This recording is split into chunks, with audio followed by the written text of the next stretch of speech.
While many minority groups have been discriminated against and marginalized, almost none have been as covertly as our nation's true founders, the Native Americans. Native Americans tend to live on the fringe of American society, while our lawmakers continue to ignore their cries for help. When Spanish explorer Hernando de Soto began capturing land in the New World, he was attacked and killed by Native American tribes, and his death caused a great uproar in Europe. It facilitated and ignited a spark of hatred for the animalistic natives. To European settlers, the Native Americans were perceived as the Red Devils, a hateful symbol to which in many senses has continued to this day. When European settlers began studying what would become America, they greatly feared Indians. George Washington, and among many others, believed that civilizing the Indian population and converting them to Christianity would save them from savagery. Although it initially worked with several tribes, such as the Cherokee, Choctaw, and Chickasaw, ideas quickly changed. During the Black Hawk War of 1832, expanses of territory, all previously owned by tribes, were open to settlers. This increasingly valuable land saw people making fortunes growing cotton and other cash crops. Many would steal livestock, burn, and even loot houses or murder people, all to get land. President Andrew Jackson, who had long advocated for Indian Removal Act, led many brutal campaigns against Native groups. As president, he continued this crusade.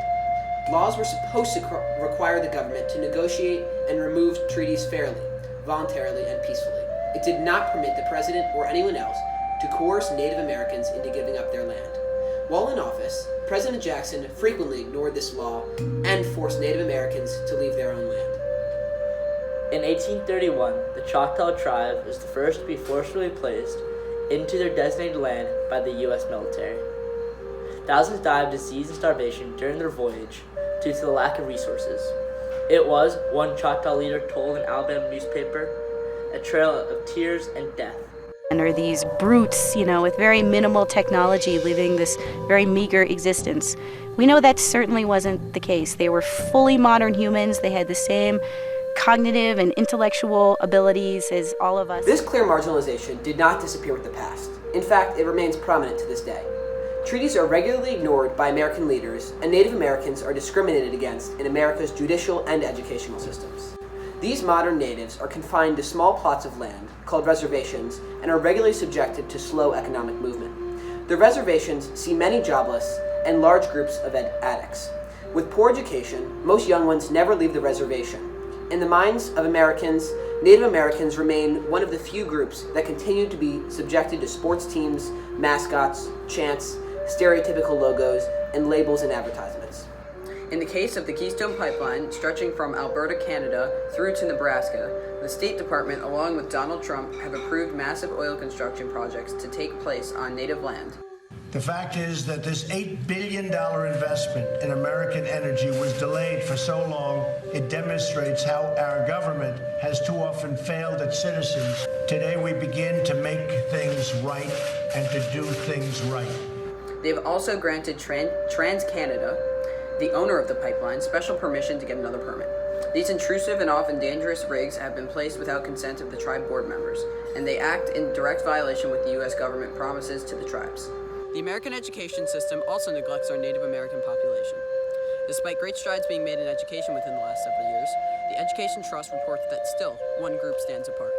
Unlike achievement results for every other ethnic group, those for Native American students have remained nearly flat in recent years. The government council that oversees Native education had managed schools so poorly that they were allowing the use of assessments that failed to meet federal requirements. Tribally controlled schools are funded by the federal government at just 67% of their administrative costs, leaving principals to dip into instructional budgets to cover those. Throughout history, Native Americans have been repressed, marginalized, and treated as subhuman on the basis that they are different. This has for generations affected the lives of thousands of Native Americans from the beginning of colonial times to now.